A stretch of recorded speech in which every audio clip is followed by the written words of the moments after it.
Hey guys! So today we are going to answer a subscriber question, and the question in question is, Frederick, do you think it's accurate to say that a software developer needs to be equal parts, or to some extent at least, engineer and artist? So let's get into it.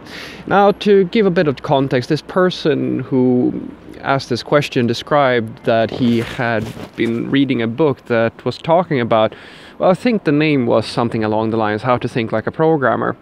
It's very flattering that they're actually making books about how to think like a... Well, don't know if they're making books called How to Think Like a Construction Worker, but it's very flattering anywho. Kind of brings a bit of mystique to the field, right? But I digress. Anywho, the context of this book was talking basically about software engineering being, it's an engineering sort of field, of course, and so problem solving is in of itself something that you can actually learn by just studying. But there's also an artistic part to it where you need to be creative and innovating and so forth and so forth. And to answer that, I would say that maybe that is putting a little bit too much drama for my taste into the concept of it all, but it's absolutely true.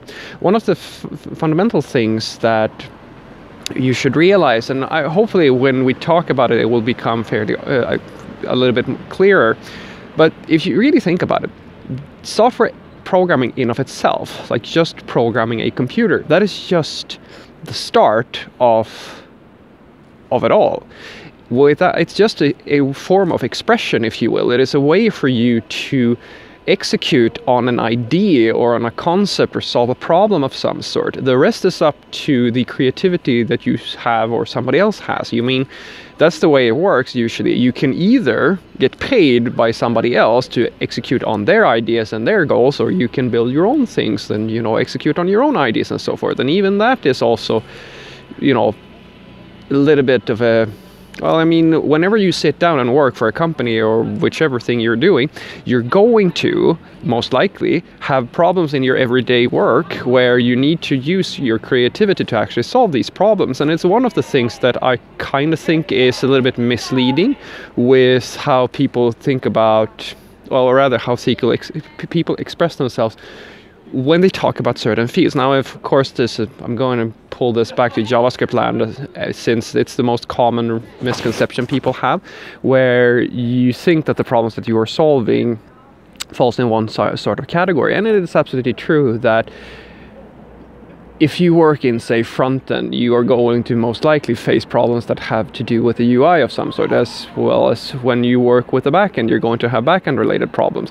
But what's interesting is that whichever problem you're working on, whichever code base you're working on, the problems that you are facing are very likely going to be fairly unique to your situation. Now, I'm not saying that it's like, well, maybe to a point when you do software engineering, it's similar to inventing something. Now, just hear me out now. I'm not saying that you're, it's not, it sounds more dramatic than it is, but just hear me out. So, as an inventor, you usually have already existing tools and different components or things that already exist within the world. And just because you innovate on something or improve a concept, I mean, you don't have to reinvent something completely in order for something to require you to innovate and kind of think about how to do things.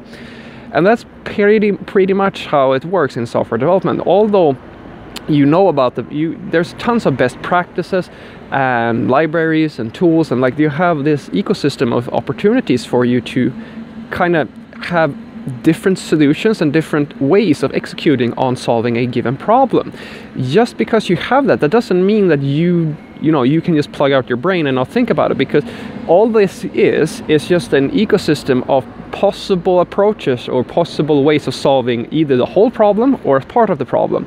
But it becomes down to you to solve things for your specific problem. And it's actually one of the reasons why I think one of the most valuable things you can have as a software developer is good Googling skills and being able to find information on the internet that is relevant to your situation. Sometimes you're lucky and you have a problem that you need to solve that is very common. It's a generic problem. Most people, you know, how a specific library works. That's a very easy problem to Google for. But sometimes you have a very tricky problem where it's a little bit more obscure and you need to find people who have encountered similar problems, and you might have from that point, from there you can derive or get a lead on how to solve your own problems. So when it comes to being creative, and you know, if you need to be both parts, I say absolutely, I would say that yes, because it's fundamentally when you start working, and this is probably the thing where the biggest misconception comes when it comes to academics, where people who are extremely good at academics, you get all, you know, you get the highest grades on your test, and you do very well with exam questions and all that stuff. This does absolutely matter, guys, but it is just a preparation for you to be able to execute on much bigger and much more complicated problems.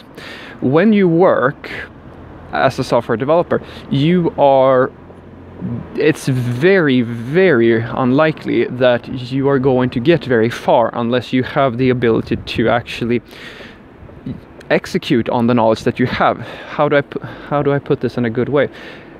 There are people who need a very specific structure in order to execute well on their own knowledge. Some people can't even execute on their own knowledge because all they really are able to do is memorize the questions and the answers, and they're able to memorize the theory behind everything. But you need to have that creative part that allows you to go outside of the textbook problems, because the textbook's problems are just giving you an indication of how to think about the problem, but each problem is a little bit different. And unless you have that ability, it becomes very tricky for you to actually write any software, because the system that you're going to work on is not going to be in any textbooks. As I said, every single project is a little bit different. All of them, no exclusion, there's no exceptions to this rule. So what I want you to take away from this is that as you work within software development, or if you want to get into software development, remember that just reading every single book and just memorizing a bunch of computer science questions, or like getting really into the engineering aspect, that's just part of it. But you also have to be able to execute on your own ideas and have a bit of creativity. Because remember, when we talk about good software developers, we're not talking about people who know how to format their code correctly or how to write the best variable names. We're talking about people who have the ability to do that stuff, but also to execute and find different solutions to various problems. People who are able to actually deliver, because that's what it all comes down to, guys. Regardless of the request, regardless of what people want from you, for you to be able to be called a good quote-unquote software developer, you need to be able to deliver, because delivering and shipping code is the most important part of your job. Have a great day.